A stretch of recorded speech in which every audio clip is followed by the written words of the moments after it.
born in Shawnee, Oklahoma, but lived and died in Austin, Texas, was one of the greatest shortstops, not in black baseball history, but in baseball history, Willie James Wells.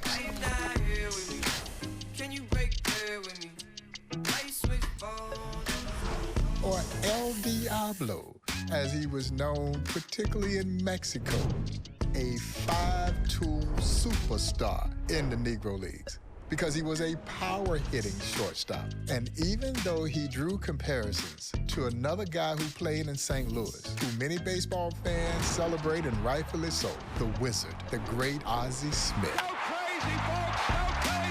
Willie Wells was making those same kinds of acrobatic plays well before we ever knew who the Wizard was, but Willie Wells brought power to that position.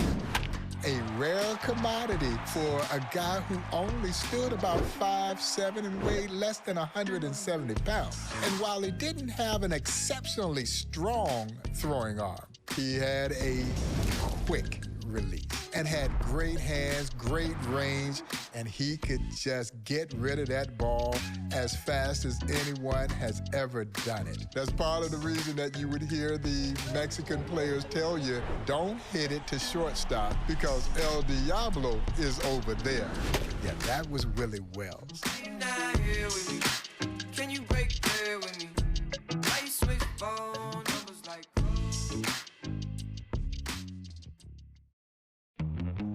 The late, great Buck O'Neil was doing an interview, and a reporter asked him, he said, Mr. O'Neil, how do you hit a great curveball? And Buck's response was, by not missing the fastball. And so Willie Wells, like a lot of ball players, struggled initially with hitting the curveball. You're out! But Willie Wells was able to make the adjustment, and whether it was curveballs, fastballs, or any other kind of ball you wanted to throw, Willie Wells seemed to have an answer for virtually everything that the pitchers threw up there. And at age 22 in 1927, Wells homered 23 times to lead the Negro National League. And Wells led St. Louis to their first title in 1928. Willie Wells had emerged as a true offensive star to couple with his great defensive abilities. Willie Wells was a member of the vaunted $1 Million infield that included Mule Suttles, Dick Say, and Ray Dandridge. And Willie Wells was known not only as El Diablo, but the Shakespeare of shortstops. It was theater. It was poetry in motion.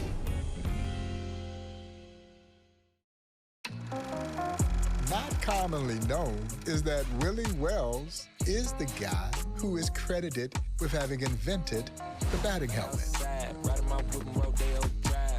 The story has it that a notorious spitball pitcher named Bill Bird beamed Willie Wells, hit him in the head, knocked him unconscious. Of course, the medical staff told him that, no, you can't play the next day. You're going to have to sit the game out.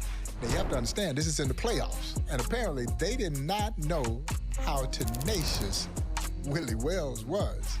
And Willie Wells comes back the next day, and he has a construction helmet kind of taped around his head, and that would become the early advent of the batting helmet. Willie Wells was an absolute student of this game. He was a baseball lifer, and his impact moves well beyond the field because he taught a lot of guys the intricacies of this game, including teaching Jackie Robinson how to turn the double play. When we talk about the likes of Jackie Robinson, Don Newcomb, Monty Irvin, if they were with us, they would all tell you that they owe a great deal of their Major League Baseball success to Willie Wells. back outside, riding my whip and Rodeo Drive. Shawty, I step like Fredo Bang, gon' stay in your lane down 4 or 5. Yeah, I got it. Just like my dear friend, the late, great Hall of Famer Monty Irvin, who said he never felt more freer in his entire life than he did when he went to Mexico. Willie Wells found that same freedom. And it was so interesting that you would have to go abroad to be treated the way that you should have been treated at home. You see, in Mexico, Willie Wells wasn't a black baseball player. Willie Wells was just a baseball player. And that's all the players in the Negro Leagues ever wanted to be. Willie Wells had a rare triple feat when he was recognized with induction into the Mexican Baseball Hall of Fame, the Cuban Baseball Hall of Fame, and of course took his rightful place in the National Baseball Hall of Fame in 1997. Shortly thereafter, the city of Austin recognized one of his very own heroes by naming a street for him, and most recently named a ballpark for him. The very field that he played high school baseball on has now been renamed Willie Wells Field. The city of St. Louis saw two of the greatest shortstops to ever play this game. One, the acrobatic flair and style of the Wizard, Hall of Famer Ozzie Smith. The other, who played in the Negro Leagues, but brought that same level of flair and the acrobatic style, the great Willie James Wells. Don't let anybody tell you can't do what you want to do in life. You feel